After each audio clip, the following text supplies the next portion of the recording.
नमस्कार, जन टीवी उत्तराखंड में आपका स्वागत है। मैं हूं आपके साथ भानु दीक्षित। सबसे पहले नजर डालेंगे हेडलाइंस पर। केंद्रीय मंत्री मनसुख मांडविया को उत्तराखंड दौरा, दूसरे और अंतिम दिन स्वास्थ्य विभाग की विभिन्न योजनाओं का करेंगे शिलान्यास और लोकार्पण। शाम को जॉली ग्रांट एयरपोर्ट से दिल्ली के लिए हो जाएंगे रवाना।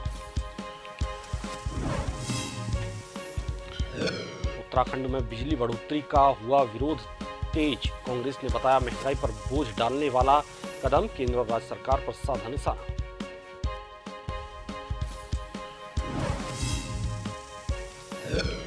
उत्तराखंड पुलिस की पहल, दूरदराज क्षेत्रों में आमजन की सुरक्षा सुविधा के लिए खोलेगी होम तहसील। 6 जिलों में होम पोस्टिंग का रहा सफल अनुभव।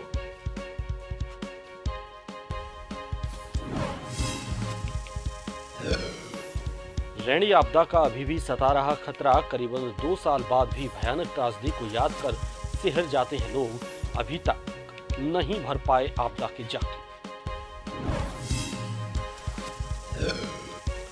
और उत्तराखंड में अचानक बिगड़ा मौसम का मिजाज, पहाड़ से मैदान तक बारिश और चोटियों पर हुई बर्फबारी, तापमान में गिरावट होने से ठंड का एहसास।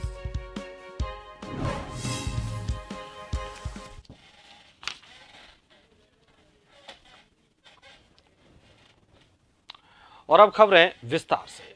उत्तराखंड में मेडिकल कॉलेज बनाए जाने की मांग को आए दिन विधायकों और जनप्रतिनिधियों के द्वारा सरकार के स्तर पर यह मांग की जा रही है, मेडिकल कॉलेज बनाने की। लेकिन सरकार के स्तर से जो जवाब आता है उसके बाद मेडिकल कॉलेज की मांग ठंडे बस्ते में चली जाती है। लेकिन अब केंद्रीय स्वास्थ्य मंत्री मनसुख मांडविया ने मेडिकल कॉलेज खोले जाने को लेकर बड़ा खुलासा करते हुए कहा कि एक जिले में एक मेडिकल कॉलेज का कोई मापदंड निर्धारित नहीं है। मेडिकल कॉलेज खोलने के लिए मापदंड 400 बेड का अस्पताल और पर्याप्त भूखंड के साथ ही मरीजों का होना है। लेकिन उत्तराखंड स्वास्थ्य मंत्रालय हर बार विधायकों को यह कहकर शांत कर देता है कि एक जिले में एक ही मेडिकल कॉलेज का प्रावधान है, जिसके चलते दूसरा मेडिकल कॉलेज एक जनपद में नहीं दिया जा सकता।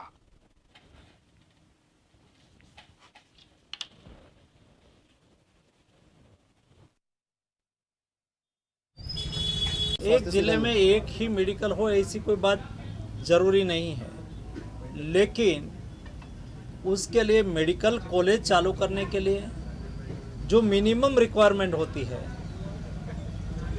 400 बेड की अस्पताल होनी चाहिए, उसके लिए लैंड होनी चाहिए, पेशेंट होना चाहिए, उसके मुताबिक मेडिकल कॉलेज खोली जाती है। आज देश में मेडिकल कॉलेज में बहुत बढ़ोतरी हुई है, केवल 8 साल में मेडिकल कॉलेज डबल हो गए हैं। योग गुरु स्वामी रामदेव ने अपने 29वें संन्यास दिवस पर एक नया इतिहास रचते हुए अष्टाध्यायी महाभाष्य, व्याकरण, वेद, वेदांग, उपनिषद में दीक्षित शताधिक विद्वान एवं विदुषी सन्यासियों को राष्ट्र को समर्पित किया। इनमें 60 विद्वान ब्रह्मचारी और 40 विदुषी शामिल हैं। साथ ही आचार्य बालकृष्ण ने 500 नैष्ठिक ब्रह्मचारियों को दीक्षा दी। इस मौके पर सरसंघ चालक मोहन भागवत और केंद्रीय गृह एवं सहकारिता मंत्री अमित शाह कार्यक्रम में शामिल हुए। स्वामी रामदेव का कहना है कि राम राज्य शासन से नहीं, आत्म अनुशासन से आएगा। इसलिए हमारे द्वारा राष्ट्र धर्म को मानने वालों को संन्यास की दीक्षा दी गई। वहीं आज देश में हो रही राजनीति पर कटाक्ष करते हुए रामदेव ने कहा, आज के नेताओं को रामायण, रामचरित्र मानस और भगवत गीता जरूर पढ़नी चाहिए।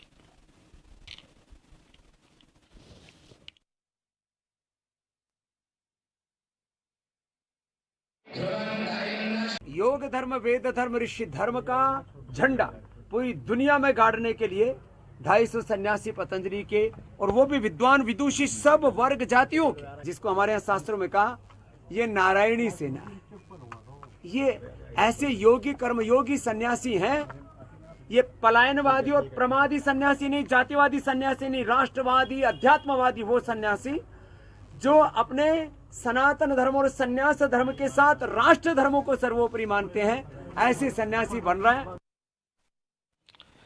पिछले वित्तीय वर्ष में 3 बार बिजली के दामों में बढ़ोतरी के बाद भी 2023-24 के नए वित्तीय वर्ष में एक बार फिर उत्तराखंड के बिजली उपभोक्ताओं को महंगाई का करंट लगने वाला है।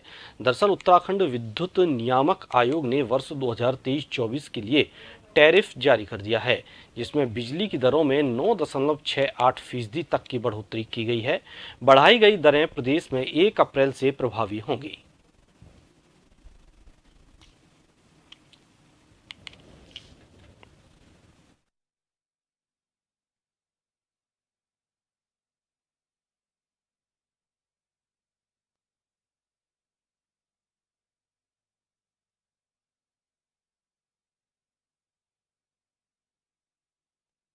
या 9.69% किया है, या हम इस अब जो टैरिफ चल रहा है उससे 1.79% किया है, तो वही सब देखते हुए हम तो उसको अलाउ करेंगे, जिससे कि जो रेवेन्यू हम उनको दे रहे हैं कि आपको इस बार 9,900 करोड़ रुपया खर्च करने के लिए हम दे रहे हैं, 10,000 करोड़ की कंपनी बनने वाली है, तो वो उसका पर्पज़ यही है कि भैया इसमें आपके सारे खर्चे हो जाएंगे। अब उसके बाद आप बात कर रहे हो इंडिविजुअल टैरिफ की, तो उस पर टैरिफ का रजिस्ट्रेशन हम नहीं कर सकते। हम लोग तो जो टैरिफ का जो क्रॉस सब्सिडी को देखना पड़ता है हमें, जिसमें बात होती है कि साहब हमें 20% प्लस माइनस करना पड़ता है। आपको बताऊं कि जो लास्ट ईयर हमारा डोमेस्टिक में क्रॉस सब्सिडी थी वो 19.8% थी, उसको भी हमने बढ़ा के 20% कर दिया, जिससे कि लोगों को बोझ कम पड़े। तो अपने हिसाब से तो हम लोगों ने मैक्सिमम बेनिफिट देने की कोशिश करी है। और 3-4 चीज़ें जो मैंने आपको बताई अभी, कि जैसे मछली पालन वालों को हमने पहले कॉमर्शियल बिल हो रहा था, उनको हमने डोमेस्टिक में किया है। उत्तराखंड में बिजली दरों में बढ़ोतरी पर कांग्रेस ने तीखा विरोध दर्ज किया है। कांग्रेस प्रदेश अध्यक्ष करण माहरा ने इसे आम जनता पर महंगाई का बोझ डालने वाला कदम करार दिया है। बता दें कि विद्युत नियामक आयोग द्वारा गुरुवार को घोषित बिजली दरों पर प्रतिक्रिया देते हुए कांग्रेस प्रदेश अध्यक्ष करण माहरा ने कहा कि सरकार लगातार आम लोगों पर महंगाई का बोझ डालती जा रही है। भाजपा की केंद्र सरकार हो या राज्य सरकार लगातार महंगाई बढ़ाती जा रही है। उन्होंने सरकार से बढ़ी हुई दरें तत्काल वापस लेने की मांग की है।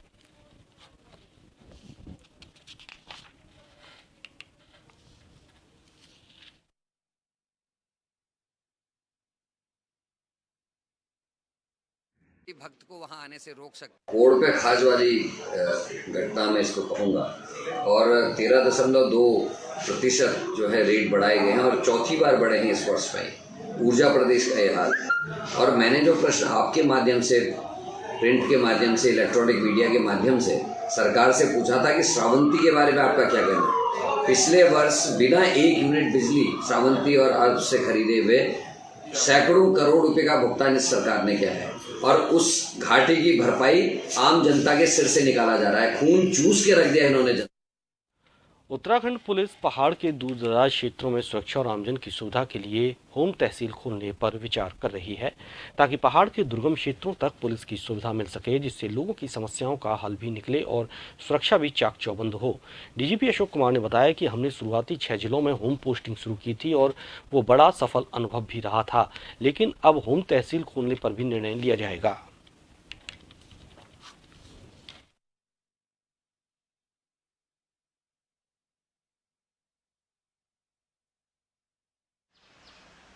तो अभी मैं जब रिमोट क्षेत्रों में गया, मलारी और सुराई थोटा में, तो मैंने रियलाइज़ किया कि इन क्षेत्रों में कोई ऐसे पद के दुरुपयोग की संभावना नहीं है इतनी ज़्यादा। तो वहाँ पे हम इन होम डिस्ट्रिक्ट जहाँ में अलाउ किया था उसमें होम तहसील अलाउड नहीं था। तो अब हमने निर्णय लिया है कि सुराई थोटा और मलारी 2 चौकियों के लिए हम होम तहसील को भी जो है मुक्ति दे देंगे। उस फैसले से भी मतलब होम तहसील वालों को भी पोस्ट कर सकते हैं इन दोनों चौकियों पर। इसके अलावा अगर ऐसा कोई और क्षेत्र आइडेंटिफाई होता है उसको मैं चेक करूँगा। हो सकता है एक आध क्षेत्र गुंजी साइड में हो पिथौरागढ़ के, तो उसमें भी इस पर विचार किया जाएगा। रैनी आपदा को करीबन 2 साल से अधिक का समय बीत चुका है, लेकिन आपको बता दें कि 7 फरवरी 2021 को सुबह 10:30 बजे शायद ही इस दिन को कोई आज तक भूल पाया हो। यहाँ रैनी घाटी में भीषण तबाही देखने को मिली थी। जिस रोज न जाने कितने बेगुनाह मजदूर पल भर में काल के गाल में समा गए थे, जिनका आज तक कुछ भी पता नहीं चल पाया है। हालांकि शुरुआती समय में बस गिने चुने मजदूरों के शव जरूर बरामद हुए थे, लेकिन कई मजदूरों का आज तक कुछ भी पता नहीं चल पाया है। तस्वीरों में आप साफ साफ देख सकते हैं किस तरह से रैनी घाटी में सन्नाटा पसर चुका है। अब दूर दूर तक कंपनी का नामो निशान पूरी तरह से यहाँ मिट चुका है।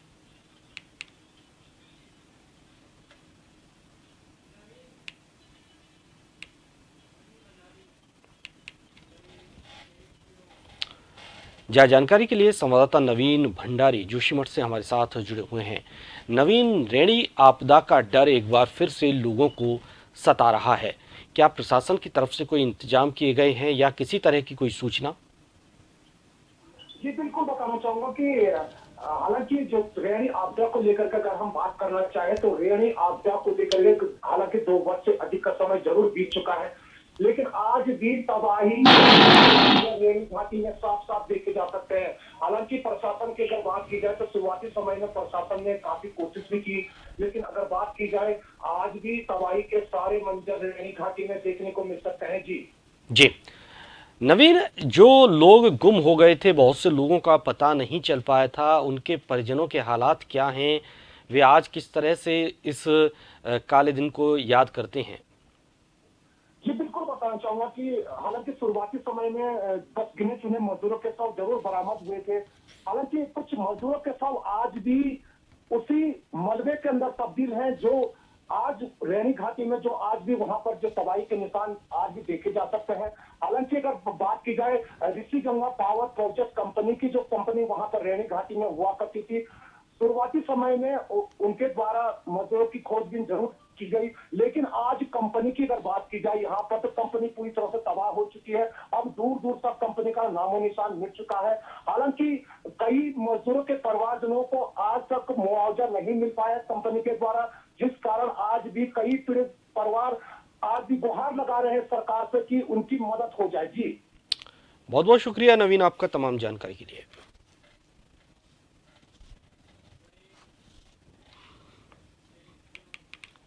तो वहीं उत्तराखंड मौसम विभाग का पूर्वानुमान सच साबित हुआ है। उत्तराखंड में गुरुवार शाम मौसम बिगड़ गया। पहाड़ से मैदान तक बारिश और चोटियों पर हुई बर्फबारी। पर्वतीय क्षेत्रों में अधिक ऊंचाई वाले स्थानों में बर्फबारी। पर्वतीय क्षेत्रों में 3500 मीटर और उससे अधिक ऊंचाई वाले स्थानों में बर्फबारी की संभावना है। उत्तराखंड में 3 दिन साफ रहने के बाद बृहस्पतिवार शाम मौसम ने फिर बदली करवट। यमुनोत्री धाम समेत आसपास के क्षेत्रों में बर्फबारी हुई। तो वहीं खरसाली गांव, फूलचट्टी, नारायणपुरी, जानकी चट्टी में काफ़ी बारिश हुई है। मौसम के बदलते मिजाज से तापमान में गिरावट दर्ज हुई है। निचली राजधानी देहरादून समेत मैदानी इलाकों में देर शाम से बारिश जारी है। मसूरी में बारिश के साथ हुई जमकर ओलावृष्टि। तो मौसम विभाग के अनुसार उत्तराखंड के सभी जनपदों में हल्की से मध्यम बारिश के आसार हैं।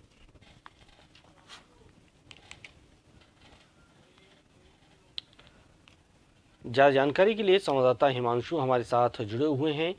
हिमांशु, मौसम विभाग ने हालांकि पहले ही ये ऐलान कर दिया था कि मौसम बदलेगा। क्या कुछ हालात बने हुए हैं इस वक्त प्रदेश के मौसम के?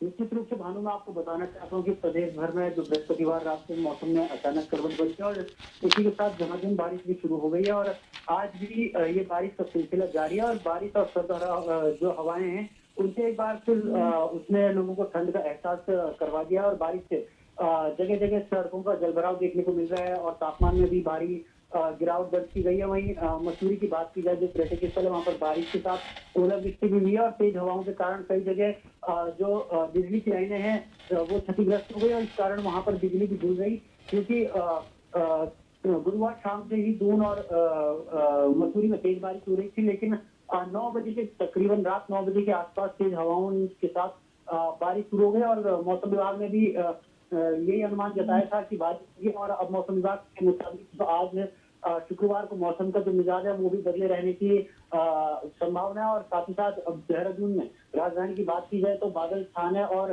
तेज गर्जना के साथ बारिश की भी संभावना है और वही 40 किलोमीटर प्रति घंटे की रफ्तार से तेज हवाएं चल सकते हैं, मौसम विभाग ने अनुमान लगाया। अधिकतम तापमान की बात की जाए तो 24 डिग्री और न्यूनतम तापमान की बात की जाए 16 डिग्री के आसपास हो सकती है। और पर्वतीय जिलों की बात की जाए तो जो ऊपरी इलाके हैं चमोली, पिथौरागढ़ और रुद्रप्रयाग, चाहे उत्तरकाशी की बात की जाए तो यहाँ पर 4 धामों में बर्फबारी भी देखने को मिली है। जी भानु जी, बहुत बहुत शुक्रिया आपका हिमांशु तमाम जानकारी के लिए।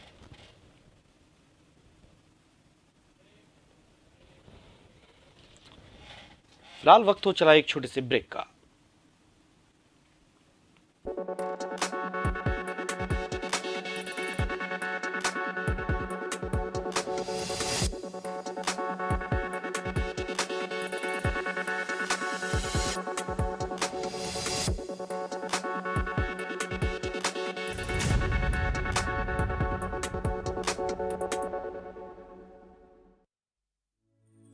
सुशासन विकास रोजगार डबल इंजन की सरकार मोदी योगी की मेहनत से बदला आज नजारा है खुशहाली के एक्सप्रेस वे पर बढ़ता राज हमारा है यूपी की रफ्तार देख कर बोली दुनिया सारी 6 वर्षों का काम दिख रहा 60 साल पर भारी 6 वर्षों का काम दिख रहा 60 साल पर भारी कांप रहे अपराधी डर से छटा घोर अंधियारा है खुशहाली के एक्सप्रेस वे पर बढ़ता राज हमारा है खुशहाली के एक्सप्रेस वे पर बढ़ता राज हमारा है सुशासन विकास रोजगार डबल इंजन की सरकार 6 साल यूपी खुशहाल।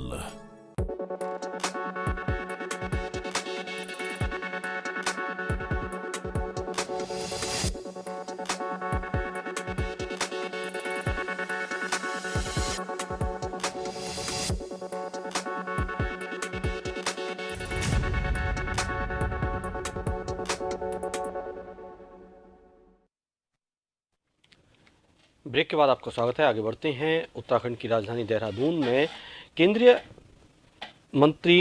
स्वास्थ्य मंत्री मनसुख मांडविया उत्तराखंड के दौरे पर हैं। वे देहरादून में स्वास्थ्य विभाग की विभिन्न योजनाओं का शिलान्यास और लोकार्पण करेंगे, जिसके अंतर्गत दून मेडिकल कॉलेज के 500 बेड क्षमता के अस्पताल और ECRP 2 एवं प्रधानमंत्री Ayushman Bharat health infrastructure mission के अंतर्गत 3 जनपदों श्रीनगर, रुद्रप्रयाग और नैनीताल के लिए स्वीकृत 50-50 बेड के 3 क्रिटिकल केयर ब्लॉक का शिलान्यास शामिल है। जबकि 3 बजे जॉली ग्रांट एयरपोर्ट से वो दिल्ली के लिए रवाना हो जाएंगे।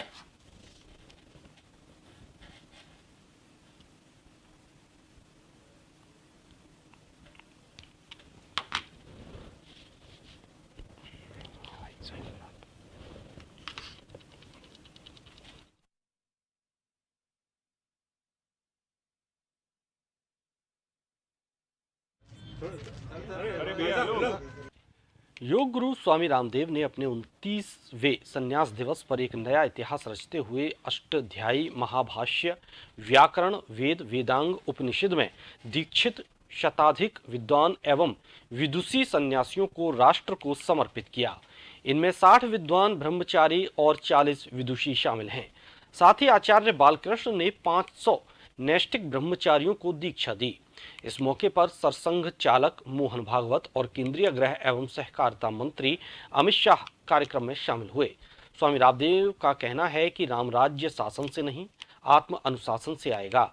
इसलिए हमारे द्वारा राष्ट्र धर्म को मानने वालों को संन्यास की दीक्षा दी गई। वहीं आज देश में हो रही राजनीति पर कटाक्ष करते हुए रामदेव ने कहा, आज के नेताओं को रामायण, रामचरित्र मानस और भगवत गीता जरूर पढ़नी चाहिए।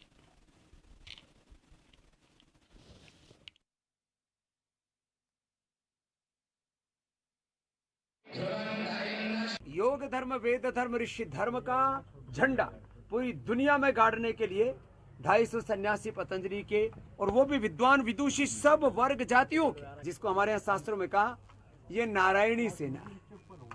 ये ऐसे योगी कर्मयोगी सन्यासी हैं। ये पलायनवादी और प्रमादी सन्यासी नहीं, जातिवादी सन्यासी नहीं, राष्ट्रवादी अध्यात्मवादी वो सन्यासी जो अपने सनातन धर्म और सन्यास धर्म के साथ राष्ट्र धर्मों को सर्वोपरि मानते हैं, ऐसे सन्यासी बन रहे हैं। पिछले वित्तीय वर्ष में 3 बार बिजली के दामों में बढ़ोतरी के बाद भी 2023-24 के नए वित्तीय वर्ष में एक बार फिर उत्तराखंड के बिजली उपभोक्ताओं को महंगाई का करंट लगने वाला है।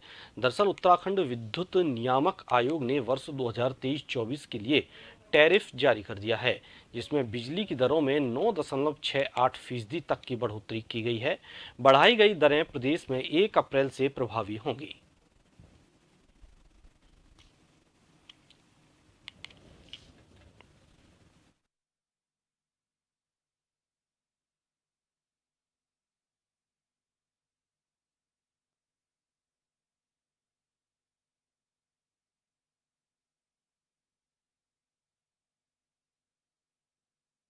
वो 9.69% किया है, या हम इस अब जो टैरिफ चल रहा है उससे 1.79% किया है।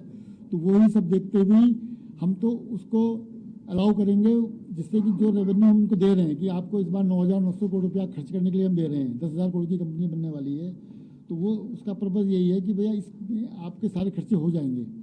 अब उसके बाद आप बात कर रहे हो इंडिविजुअल टैरिफ की, तो उस पर टैरिफ का रैशनलाइजेशन हम नहीं कर सकते। हम लोग तो जो टैरिफ का जो क्रॉस सब्सिडी को देखना पड़ता है हमें, जिसमें बात होती है कि साहब हमें 20% प्लस माइनस करना पड़ता है। आपको बताऊं कि जो लास्ट ईयर हमारा डोमेस्टिक में क्रॉस सब्सिडी थी वो 19.8% थी, उसको भी हमने बढ़ा के 20% कर दिया, जिससे कि लोगों को बोझ कम पड़े।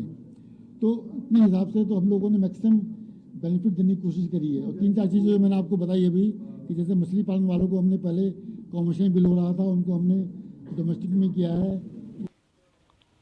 उत्तराखंड में बिजली दरों में बढ़ोतरी पर कांग्रेस ने तीखा विरोध दर्ज किया है। कांग्रेस प्रदेश अध्यक्ष करण माहरा ने इसे आम जनता पर महंगाई का बोझ डालने वाला कदम करार दिया है। बता दें कि विद्युत नियामक आयोग द्वारा गुरुवार को घोषित बिजली दरों पर प्रतिक्रिया देते हुए कांग्रेस प्रदेश अध्यक्ष करण माहरा ने कहा कि सरकार लगातार आम लोगों पर महंगाई का बोझ डालती जा रही है। भाजपा की केंद्र सरकार हो या राज्य सरकार लगातार महंगाई बढ़ाती जा रही है। उन्होंने इस सरकार से बढ़ी हुई दरें तत्काल वापस लेने की मांग की है।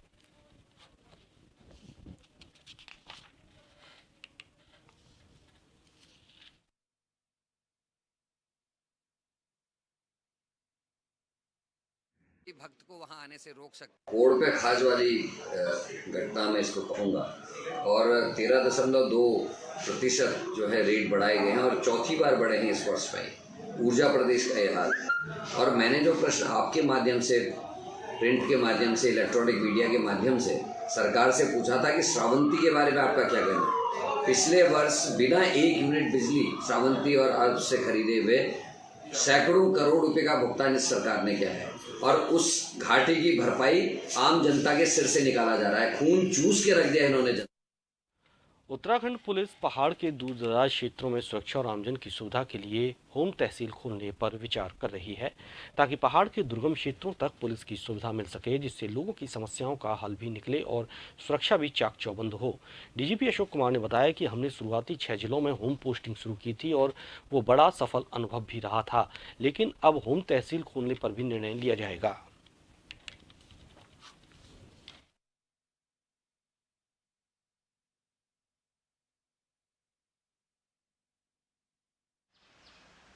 तो अभी मैं जब रिमोट क्षेत्रों में गया मलारी और सुराई थोटा में, तो मैंने रियलाइज़ किया कि इन क्षेत्रों में कोई ऐसे पद के दुरुपयोग की संभावना नहीं है इतनी ज़्यादा। तो वहाँ पे हम इन होम डिस्ट्रिक्ट जहाँ में अलाउ किया था उसमें होम तहसील अलाउड नहीं था। तो अब हमने निर्णय लिया है कि सुराई थोटा और मलारी 2 चौकियों के लिए हम होम तहसील को भी जो है मुक्ति दे देंगे। उस फैसले से भी मतलब होम तहसील वालों को भी पोस्ट कर सकते हैं इन दोनों चौकियों पर। इसके अलावा अगर ऐसा कोई और क्षेत्र आइडेंटिफाई होता है उसको मैं चेक करूँगा। हो सकता है एक आध क्षेत्र गुंजी साइड में हो पिथौरागढ़ के, तो उसमें भी इस पर विचार किया जाएगा। रैनी आपदा को करीबन 2 साल से अधिक का समय बीत चुका है, लेकिन आपको बता दें कि 7 फरवरी 2021 को सुबह 10:30 बजे शायद ही इस दिन को कोई आज तक भूल पाया हो। यहाँ रैनी घाटी में भीषण तबाही देखने को मिली थी। जिस रोज न जाने कितने बेगुनाह मजदूर पल भर में काल के गाल में समा गए थे, जिनका आज तक कुछ भी पता नहीं चल पाया है। हालांकि शुरुआती समय में बस गिने चुने मजदूरों के शव जरूर बरामद हुए थे, लेकिन कई मजदूरों का आज तक कुछ भी पता नहीं चल पाया है। तस्वीरों में आप साफ साफ देख सकते हैं किस तरह से रैनी घाटी में सन्नाटा पसर चुका है। अब दूर दूर तक कंपनी का नामो निशान पूरी तरह से यहाँ मिट चुका है।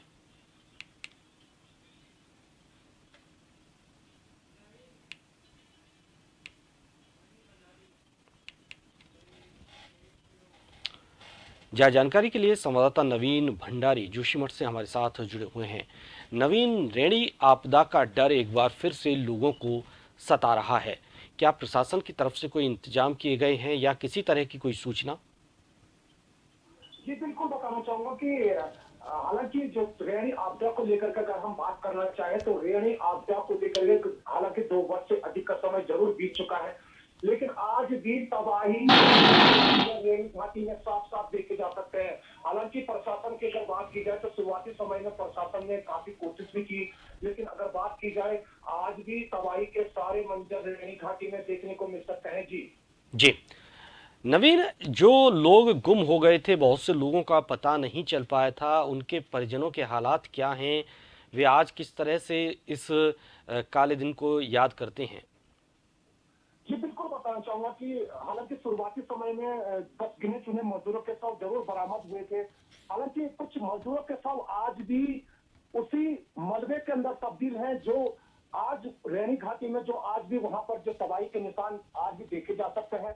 हालांकि अगर बात की जाए Rishi Ganga power project company की, जो कंपनी वहां पर रैनी घाटी में हुआ करती थी, शुरुआती समय में उनके द्वारा मजदूरों की खोजबीन जरूर की गई, लेकिन आज कंपनी की अगर बात की जाए यहाँ पर, तो कंपनी पूरी तरह से तबाह हो चुकी है। अब दूर दूर तक कंपनी का नामो निशान मिट चुका है।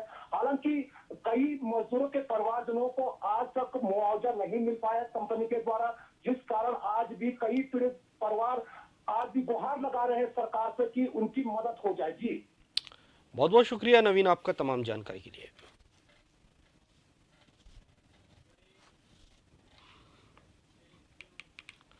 तो वहीं उत्तराखंड मौसम विभाग का पूर्वानुमान सच साबित हुआ है। उत्तराखंड में गुरुवार शाम मौसम बिगड़ गया। पहाड़ से मैदान तक बारिश और चोटियों पर हुई बर्फबारी। पर्वतीय क्षेत्रों में अधिक ऊंचाई वाले स्थानों में बर्फबारी। पर्वतीय क्षेत्रों में 3500 मीटर और उससे अधिक ऊंचाई वाले स्थानों में बर्फबारी की संभावना है। उत्तराखंड में 3 दिन साफ रहने के बाद बृहस्पतिवार शाम मौसम ने फिर बदली करवट। यमुनोत्री धाम समेत आसपास के क्षेत्रों में बर्फबारी हुई। तो वहीं खरसाली गांव, फूलचट्टी, नारायणपुरी, जानकी चट्टी में काफ़ी बारिश हुई है। मौसम के बदलते मिजाज से तापमान में गिरावट दर्ज हुई है।